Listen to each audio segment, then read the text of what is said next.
राज्यातील शिक्षक व शिक्षकेतर कर्मचाऱ्यांनी आपल्या प्रलंबित मागण्यांकडे शासनाचं लक्ष वेधण्यासाठी 5 डिसेंबर 2025 रोजी सामूहिक रजा घेऊन राज्यभर शाळा बंद आंदोलन केलं.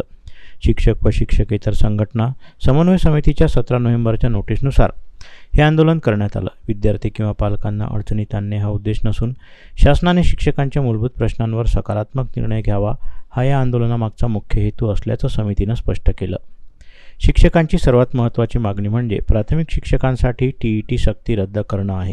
TET अनिवार्यतेमुळे थांबलेल्या पदोन्नती प्रक्रिया तातडीनं सुरू करण्यात याव्या.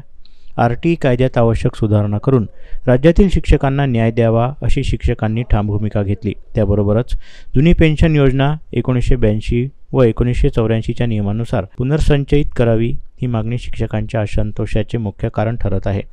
संच मान्यता, कमी पटसंख्या यांसारख्या कारणावरून शाळा बंद करण्याचं धोरण रद्द करावं. शिक्षण सेवक योजना थांबवून नियमित शिक्षक भरती पूर्वलक्षी प्रभावाने लागू करावी. सर्व विषय पदवीधर शिक्षकांना समान पदवीधर वेतन श्रेणी देण्यात यावी. या मागण्याही तीव्र आहेत. शिक्षकेतर कर्मचाऱ्यांच्या बंद पदभरत्या तत्काळ सुरू कराव्या. BLO आणि इतर गैरशैक्षणिक कामांचा बोजा शिक्षकांवरून हटवावा असा आग्रह यावेळी व्यक्त करण्यात आला. ग्रामीण भागातील जिल्हा परिषद शिक्षकांसाठी मुख्यालयी निवासस्थाने उपलब्ध करून देणे, महापालिका व नगरपालिकेतील शिक्षकांसाठी स्वतंत्र वेतन पथक गठीत करणे, आश्रमशाळातील कंत्राटी भरती रद्द करणे आणि पेसा क्षेत्रातील शिक्षकांच्या सेवांची निरंतरता राखणे या मागण्याही समितीच्या यादीत आहेत. शिक्षकांच्या सेवाविषयक प्रश्नांवर मंत्रालयात त्रैमासिक बैठक अनिवार्य करण्याची मागणीही समितीने केली आहे. तसेच आंतरजिल्हा बदलीची प्रक्रिया तातडीनं सुरू करून सेवा अट शिथिल करण्याची गरज व्यक्त करण्यात आली आहे.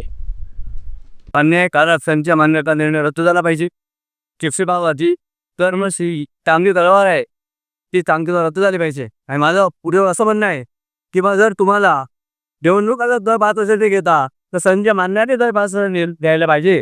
अन्यायकारक असा TETचा निर्णय त्याचा नादलेला आहे, तो निर्णय रद्द केला पाहिजे. TET ला आम्ही शिक्षक घाबरत नाही.